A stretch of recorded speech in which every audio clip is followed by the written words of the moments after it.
Et t'es en forme pour lundi? On vient lundi, tu le sais. Je fais un reportage avec tous les fournisseurs. Bon, c'est possible ou pas?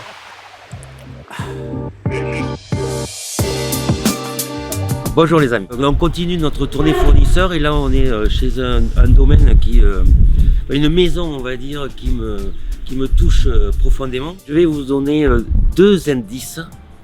Un, c'est sur une île. Deux, regardez ces magnifiques petits paniers. Regardez comme c'est joli. Vous avez compris, on va faire les huîtres. C'est la maison Ancelin et on est à l'île d'Oléron. C'est la 5e génération et moi je suis la 3e chez Carmen, donc d'autant plus ça me touche profondément. Alexandre donc nous attend, on va lui faire un petit coucou et puis après il va nous expliquer aussi tout le travail qu'il y a autour de l'huître, des essaims, l'élevage jusqu'à la finale, à l'assiette, l'huître dans l'assiette devant nous. Voilà. J'entends qu'il allume les moteurs, je pense que ça chauffe, donc on va y aller de ce pas. Bonjour Alexandre. Salut. Comment ça va? Et toi, comment tu vas? Et toi? Ça va? Ouais, super. Bon, merci de nous recevoir. Bah, avec plaisir. C'est très gentil. Avec plaisir. Mon père travaillait avec ton papa depuis les 1980, 85, 86. Ouais. Et je te remercie beaucoup de nous recevoir chez toi. Bah, avec plaisir. À la maison d'Ancelin, donc j'ai 5 générations, c'est ça? C'est ça, ouais, 5 générations. Ça a commencé début 1900. Début 1900, ouais, c'est ça. D'accord. Et c'était au même endroit ici? C'était au même endroit, ouais. Même ça, endroit. ouais. La cabane était plus petite, mais c'était au même endroit, ouais.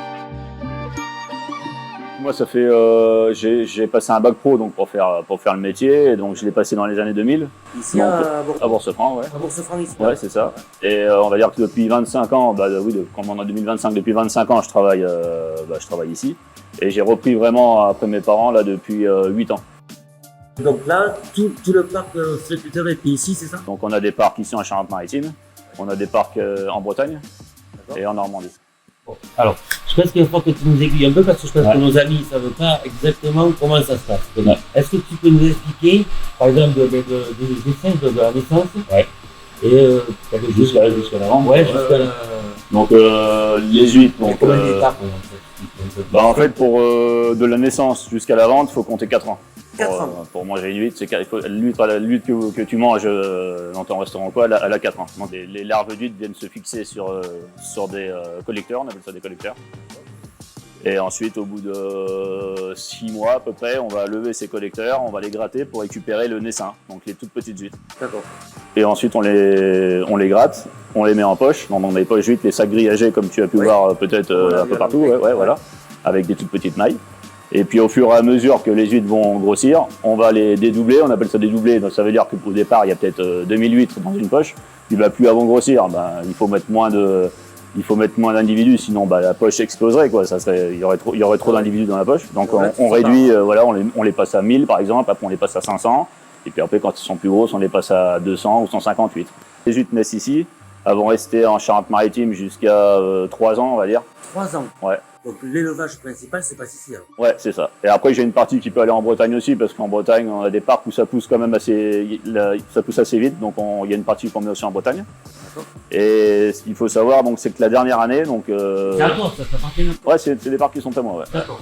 Et la dernière année, on va les emmener sur nos parcs de Normandie, donc Utah Beach, pour pouvoir faire la spéciale. Donc nous, notre produit phare, c'est la spéciale, donc c'est une huître qui est charnue, qui va être plus charnue qu'une huître fine, quoi. C'est vrai qu'il y a deux gros styles, on va dire, sur les huîtres. Ouais. Donc c'est un, la spéciale, ouais. Et l'autre, la fine, la maison Ancelin, on va dire. Ouais. Vous êtes spécialisé sur les spéciales. C'est ça, ouais. D'accord? Ouais. D'accord. Donc là, c'est spécial, donc elle passe de la Bretagne à la Normandie. Ouais, ou on va sur Charente-Maritime à la Normandie, c'est ça, ouais. On va dire la dernière année, on va dire après. Pourquoi la Manche, ça... parce qu'en fait... Les eaux sont plus riches? Ouais, le phytoplancton est plus riche. Que l'océan. Que par exemple si on les laissait ici, quoi. D'accord. Donc ce qui fait que ça les rend plus charnus, on va dire. D'accord. Si on les laissait ici, on aurait de la fine. On pourrait pas faire de spécial, quoi. Parce que les parcs ici, le phytoplancton n'est pas assez riche pour pouvoir faire ce produit-là. Ouais. Les huîtres, voyagent pas mal, quoi. Tu les sors, tu les redescends, donc tu les laisses constamment dans l'eau. Eh ben, oui, on les laisse dans l'eau, mais après, il y a des systèmes toujours de marée. Donc, dès que c'est marée basse, on tourne les poches.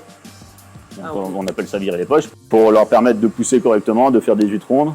Parce que si tu laisses tes huîtres dans une poche sans y toucher, elles vont être toutes serrées entre elles et puis elles vont pousser en longueur. Elles vont pas, tu vois, ça va pousser avec la place que ça peut avoir, tu vois.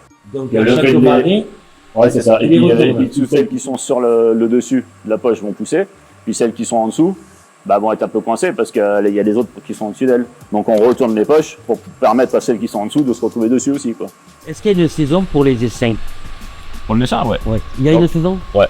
Donc en fait, donc nous, les collecteurs dont je te parlais tout à l'heure, donc tu vois, je sais pas si tu vas le voir d'ici, c'est les cordées qu'on voit là-bas, tu vois, les rouleaux là. Les petites coupelles orange, mais c'est ça qu'on met sur le. On les pose sur nos parcs, sur les tables, sur nos parcs.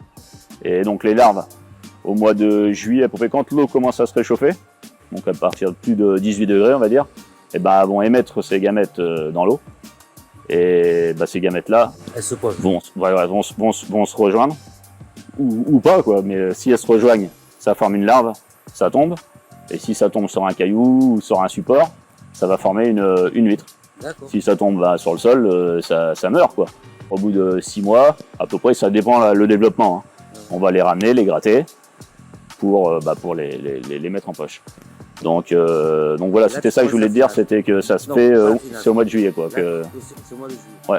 C'est vraiment, c'est la température, c'est quand l'eau va commencer à se réchauffer que justement elles vont émettre leur gamète, quoi. D'accord. Et après, donc il y a 3 ans d'élevage. Ouais. Où tu vas tourner ça. Ouais. Et après, tu as une année d'affinage. Ouais, oui, en Normandie, on peut appeler ça comme ça. C'est l'engraissement. C'est ta pâte, en fait. Voilà, l'affinage, c'est la pâte de chacun. Ouais, c'est ça. Donc là, c'est ta pâte. Ouais, c'est ça, ouais. Si elles sont ce qu'elles sont dans l'assiette, c'est grâce à l'affinage. Ouais, c'est ça. Par l'élevage, beaucoup, mais l'affinage. Oui. De la numéro 1, donc la grosse, à la numéro 5, la plus petite, ça va être que des huîtres qui ont 4 ans. Donc en fait, c'est un peu comme nous les humains. Il y a des grands, et puis il y en a qui grandissent plus vite que d'autres, ou plus que d'autres. C'est un peu pareil pour les huîtres. Il y a des huîtres qui vont rester quand même assez petites, et puis d'autres qui vont pousser, qui vont grandir beaucoup plus vite, quoi. D'accord. Ah, il n'y a pas de. Donc, c'est pas quelque chose de différent. Non. Tu amènes pas quelque chose. Quand tu vois une huître numéro 1 et une huître numéro 5, elles ont le même âge, en fait, quoi. Elles sont nées au même moment, mais sauf qu'il y en a une qui a plus grandi que l'autre. D'accord. La majorité, c'est quand même le numéro 3. Et c'est d'ailleurs c'est ce qu'on vend le plus, c'est ce que les gens veulent le plus, le numéro 3. En général, on a tout le temps plus de numéro 3 que de numéro 1 et de numéro 5, quoi. Donc c'est quand même bien fait parce que c'est ce que les gens veulent en priorité, c'est la numéro 3, quoi. Liaison familiale, 5 générations, donc c'est toi qui conditionne tous tes bourriches qui partent. Ouais, c'est ça, c'est et le contrôle, c'est toi qui le fais également. Ouais, c'est ça, ouais. Ça t'embête qu'on puisse voir comment, bien sûr, hein. Pas comment on fait parce donc que, tout est fait, on n'a pas de machine pour conditionner les huîtres, c'est nous qui le faisons à la main, quoi. Ouais. Combien vous êtes à travailler? J'ai 3 hommes et puis 3 femmes. Et après, on a sur la Normandie, donc on a aussi des salariés pour s'occuper que des parcs aussi. Oui, parce que c'est la Normandie. Ouais. Tu peux nous montrer comment on conditionne? Bien sûr. C'est rigolo. Ouais. C'est parce qu'ils ne doivent pas nous montrer comment ils conditionnent les bourriches. Une bourriche, une demi-bourriche. Alors, la demi-bourriche, c'est à peu près, on va prendre un exemple de numéro 3. La demi-bourriche, c'est 96 huîtres, c'est ça? Ouais. 96? Ouais. Et une bourriche entière, c'est 192, après 192. Voilà. Donc une bourriche, c'est pas 96 huîtres. Donc une vraie bourriche, c'est 192 huîtres. La demi-bourriche qu'on appelle, c'est 96, c'est ça? Ouais, c'est ça. Non, c'est ça. C'est ça. À la base, c'était ça. Même du temps de mon père ou de mon grand-père, les bourriches, c'était que on appelait ça des standards, quoi. C'est des grandes bourriches, comme tu dis, là. Tu veux que je te montre un petit peu comment on fait? Donc en fait, on met toujours 5 huîtres. À chaque fois 5 huîtres. Et ça fait un compte. Tu vois, on compte comme ça, toujours pas 5 en fait, quoi. Ouais. Ah d'accord. Et là on dit 2. Tu vois, là, en général on est 2 à emballer comme ça. Donc là 2, ça veut dire que j'ai 10 huîtres. Et en fait on les met tout le temps par 5 comme ça. On fait pas, tu vois, 1, 2, 3, 4, 5, 6, 7. Donc là tu vois 3. Par 5. Ouais. Et donc là tu vois, là par exemple, là tu vois je suis à 9. Ouais. Donc ça fait 9 x 5, 45. Et après pour faire les 48, tu vois on met 3 huîtres. Puisque là, c'est un 4/2, ça que j'ai fait. D'accord. Donc là, j'ai 48 litres. Et donc après, tu as une machine pour fermer. Voilà, bah après, je vais te montrer. Donc là, tac, je mets ça sur le tapis.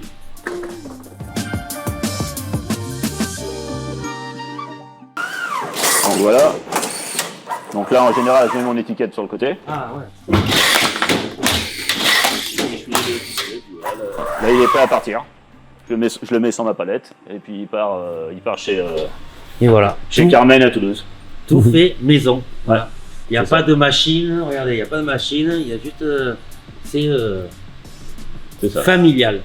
Ouais. Maison familiale. Ouais. Là, c'est le bassin, en fait, c'est juste un bassin de stockage que tu as Ça, c'est avant que ça parte, c'est ça? Voilà, c'est ça.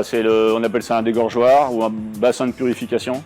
Ah. Donc c'est un bassin où les huîtres vont rester au moins 48 heures dedans pour, si elles ont des impuretés dans les branchies ou quoi que ce soit, de se nettoyer, tu vois, de se nettoyer, ouais, de filtrer, de rejeter un petit peu les quelques impuretés D'accord. pour pouvoir être expédiées. Et ça, systématiquement, donc d'où elles viennent, tu les fais passer dans ce bain. Ouais, c'est ça. Ouais. Hein? Systématique. Ouais, c'est ça. Ouais. Avant c'est obligatoire de préparer la- Je prends pas une huître du parc que j'emballe directement. Non, faut qu'elle passe quand même en dégorgeoir. Faut qu'elle aient dégorgé, quoi. On appelle ça dégorgé, quoi. Ah ouais. Ouais, D'accord. c'est ça. Ouais. Ok. Est-ce que le gouvernement t'impose, ou est-ce qu'il y a des agents du gouvernement, je sais pas comment on peut dire, qui viennent et qui testent à chaque fois les eaux ou la- Oui, bah on a on fait des analyses. Tu fais des analyses tous les toi-même 15 ou c'est jours. quelqu'un qui vient? Non, c'est toi qui le fais. J'en toi-même. fais de moi-même, mais il y a des analyses obligatoires aussi, quoi. D'accord. Tu vois, par exemple, c'est obligatoire une fois par mois, par exemple, et moi je vais en faire une fois tous les 15 jours. Tu testes l'huître elle-même dans la coquille ou tu testes l'eau? Les deux. Les deux. Ouais, les deux. Ouais. Donc tu testes Ouais. le bassin là, Ouais. plus le. Ouais. Mais en général, si l'eau est contaminée, de toute façon, comme l'huître a un filtreur, ça va être contaminé aussi, quoi. Mais on fait les deux. Ouais. Bon, on va aller regarder le bassin. On va aller voir ces petites huîtres qui sont dans le bassin qui affinent doucement le temps que vous commandez les huîtres. Dès qu'il reçoit toutes les huîtres avant de les conditionner et que ça parte, donc il est fait dans ce bassin, c'est ça? C'est ça. Ouais. Je les mets au moins 48 heures, on va dire, dans ce bassin-là, pour bien qu'elles se nettoient, qu'elles se dégorgent, quoi. Ouais, c'est ça. Avant la vente, avant l'expédition. Bon, on va peut-être en goûter une alors, mais c'est Ouais, bah oui, je vais essayer d'attraper. Qu'est-ce que t'en penses avec? Bah ouais, oui.